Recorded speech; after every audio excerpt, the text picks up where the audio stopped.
Hello viewers, ধারাসল account কিভাবে খুলবেন, কিভাবে অ্যাকাউন্ট ভেরিফাই করবেন, কিভাবে উইথড্র করবেন, কিভাবে ডিপোজিট করবেন, সব প্রসেস এই ভিডিওতে দেখানো হবে। আর অ্যাকাউন্ট করতে হলে একটা অফিসিয়াল ইমেল করবেন, ওই লিঙ্কটা আমার কমেন্ট বক্সে দেওয়া থাকবে। তারপর দেখবেন ব্যবহারকারী নাম, আপনার নামটা দিবেন, দেওয়ার পর কিছু সংখ্যা এলোমেলো অ্যাড করে দিবেন। তারপর পাসওয়ার্ড, একটা স্ট্রং পাসওয়ার্ড দিবেন। প্রথমে আপনার নাম দিবেন, নামের প্রথম অক্ষরে বলা হচ্ছে আর বাকি বলা থাকবে। তারপর পাসওয়ার্ড দিয়ে দিবেন, কিছু সংখ্যা অ্যাড করে দিবেন। তারপর ফোন নম্বর, যেটা বাদে আপনার নাম্বারটা আপনি লিখে দিবেন, যেটা নগদ বিকাশ পকেট খোলা আছে। তারপরে আপনি নিচে লক্ষ্য করে দেখতে পাবেন সাবমিট নামে একটা অপশন আছে। ওই সাবমিট আপনি ক্লিক করবেন। ক্লিক করলে দেখবেন অ্যাকাউন্টটা খোলা হয়ে যাবে। অ্যাকাউন্টটা খোলার পর এখানে আপনি পাসওয়ার্ডটা সেভ করে নেবেন। সেভ করার পর আপনি এখানে লেখা আছে অ্যাকাউন্ট ডিপোজিট করুন, ওইখানে আপনি ক্লিক করবেন। ক্লিক করে দেখতে পারবেন আপনাদের ওই কন্ট্যাক্ট ইনফো নামে একটা অপশন আছে, ওইখানে আপনারা ক্লিক করে নেবেন। তারপর দেখবেন একটু নিচে স্ক্রল করলে সম্পূর্ণ আপনার নামটা দিবেন।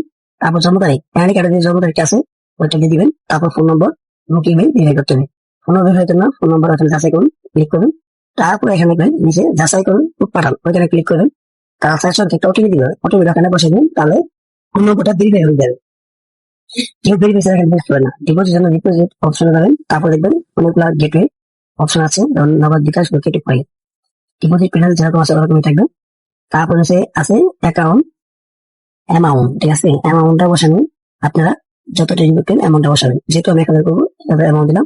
তারপর এখানে সাবমিট অপশন হবে, সাবমিট অপশনে ক্লিক করলে তারা একটা পেন নিয়ে যাবে, ওখানে ওদের ক্যাশ আউট নাম্বারটা দিবেন। আপনারা অবশ্যই ক্যাশ আউট করে ট্রান্সফার বসে দিবেন। কেউ সেন্ড মানি বা রিচার্জ করবে না, তাহলে কিন্তু টাকাটা অ্যাড হবে না।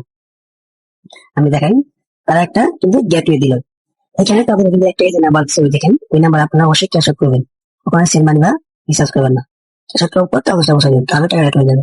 উইথড্র জন্য উইথড্র অপশনে যাবেন, তারপরে নগদ বিকাশ লোকের উপরে আসেন। আপনারা যেটা পেমেন্ট নেবেন ওই পেমেন্টটা সিলেক্ট করে এমন পাশে সাবমিট করলে কিন্তু পেমেন্ট এসে পড়বে কিছুক্ষণ দেখি। আর আজকের ভিডিওটা ভালো লাগলে সবাই চ্যানেলটা সাবস্ক্রাইব এবং লাইক